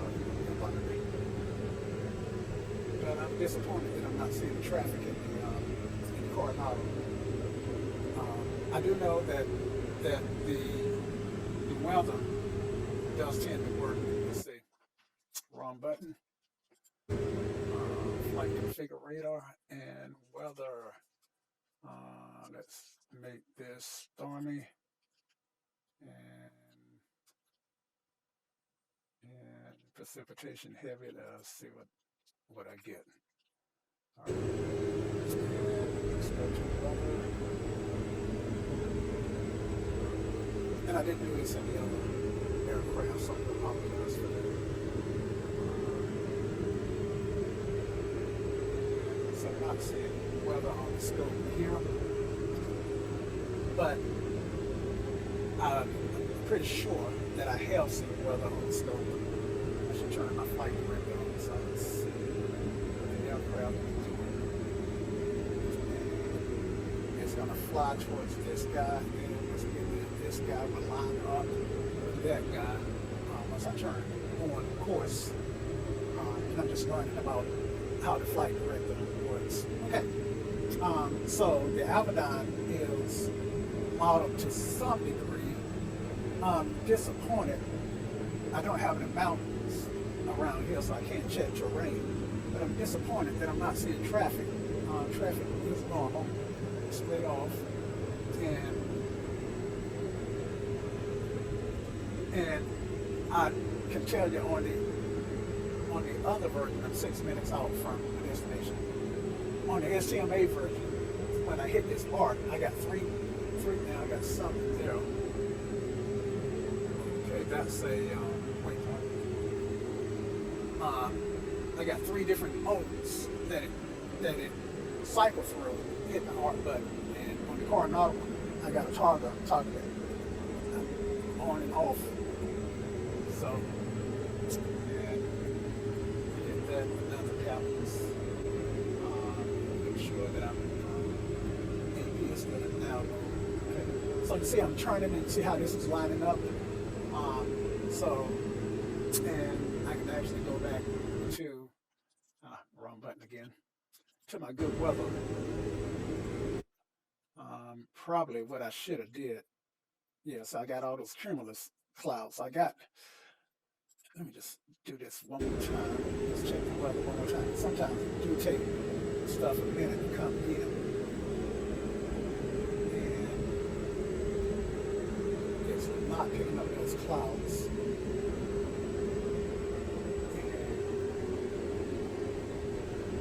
Let's just try the range button. Oh, there you go. There you go. Oh, just down in too closely. Okay, so yeah, there's my weather. So as you can see, the weather is modeled in both the Carenado version and I'm 90% sure it's modeled in the STMA version also. I do like the Carenado version, the Abaddon, a lot better than whatever that is that's in the STMA version. But I do like the fact that the STMA version, just about all the cowl stuff work. It's got a lot of stuff working than I do in this version. And the fact that the fact that the ADF radio is not modeled is unforgivable. That's almost a deal killer. Let's see, customize and set a preset and Kavak, and that's I'm trying to recall what this Kavak. I'm trying to recall what Kavak stands for. I think it was CA clear and Asham Saki. Okay, so it may take a while to read that file clear up. Did you see that? It cleared up, explain used to, when the weather cleared up, they used to just pop in. And apparently they worked on that and fixed it where it clears up a lot slower. It puts transitions in, which is great. Now, when the altimeter changes, I think you get that turbulent, janky thing. But so maybe they can put some transitions into fixing the altimeter so that it yanks, but not so violently. Sometimes you feel like you get whiplash. Okay, so we're getting a good overview of the 2 different aircraft systems. In the STMA version, I cannot read this thing on standby altimeter. I just can't read it. These look like X-Plane 9 graphics, if you ask me. And I have complained to the developer, and that's something that he's not willing to address in the PC12 X-Plane 10, simply because, well, according to him, I gather that fixing it would take time away from developing the model that's in development, which is the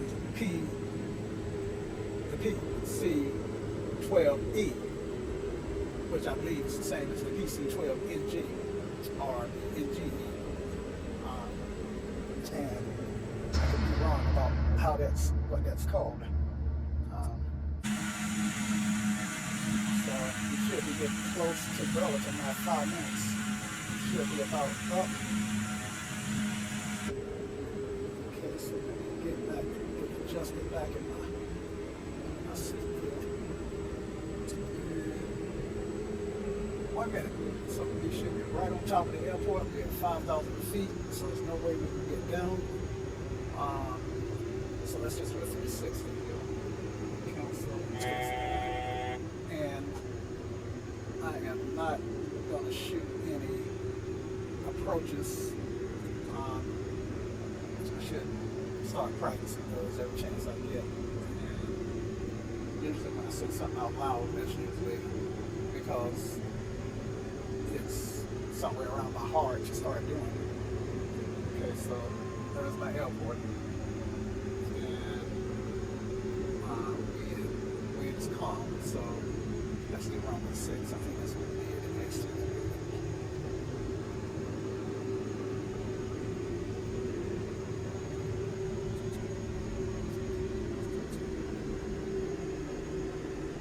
Descending 3,500 feet per minute. So at this rate, we should be down the pattern west. Speed works. Back to idle. Let's pull out. Pull our nose up. Find that airport again.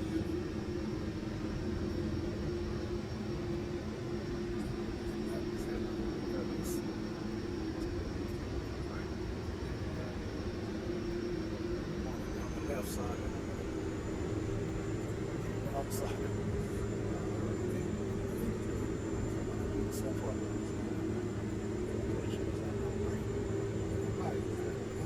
Chart and see if there's a reason that I changed the on this side of this particular airport. Or do I do it for no particular reason? Alright, fly the airplane.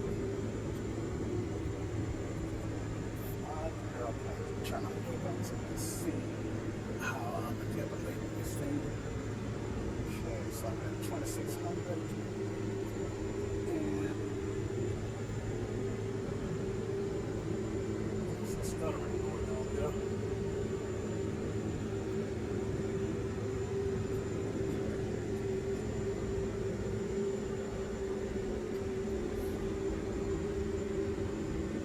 You know, in the sound, it's hard to get those visual cues. Like, I can't turn my head and see what my altitude is, so I have to find and look at the vertical speed gauge. Turn my flight director off because I don't need that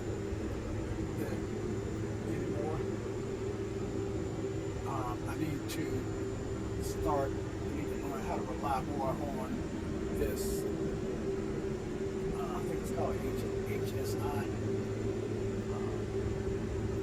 Okay, so I'm turning towards the airfield. You should see it over there somewhere. Actually, it's like my view.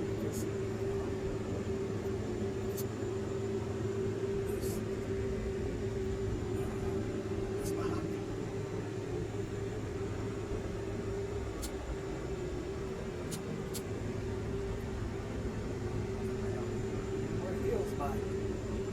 My airport. Slower.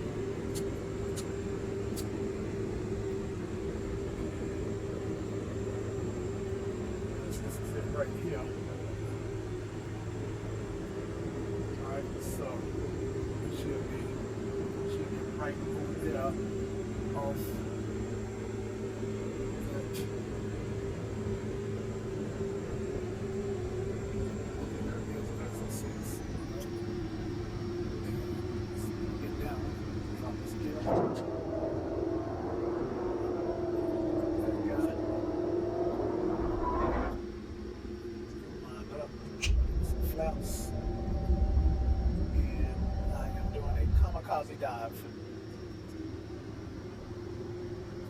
had passengers on board, I could not do this because they, at this point, I suspect their hearts would start to jump in their mouth. I don't know, 2,500 feet per minute may not be terribly bad. What is this in the ground? I don't remember ever seeing any kind of ground feature like that. Getting slow. Got some trees. A few traps.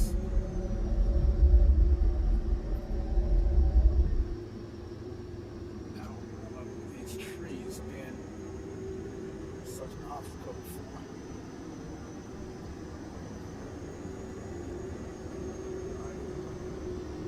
Transition. Yes. But it's plopped on the ground.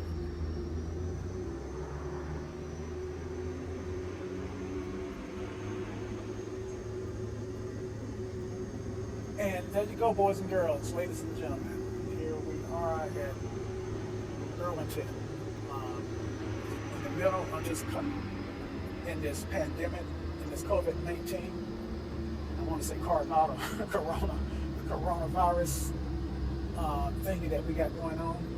This airport is seeing a lot of use because LabCorp flies a lot of PC-12s in and out of here. I think they have a fleet. LabCorp has a fleet of PC-12s, and they fly test specimens up and down the East Coast using PC-12s. So I may actually take a trip to there, to Burlington at some point, and just do some plane spotting, which is something I don't tend to do. So that tells you that I am really getting more and more engrossed in flight, in aviation. Okay. All right, so let's shut down.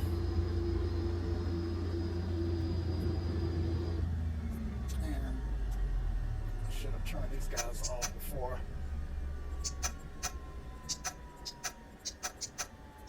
Now, this aircraft doesn't necessarily, I don't think it necessarily remembers the last state that it was in when I restarted.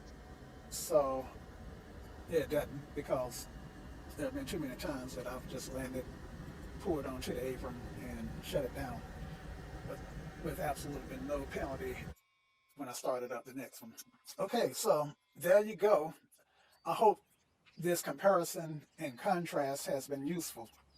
And if you like it, give me a thumbs up. And remember, guys, a good pilot is always learning. I'm in. Didn't do a bad job parking with no marshal. Ciao.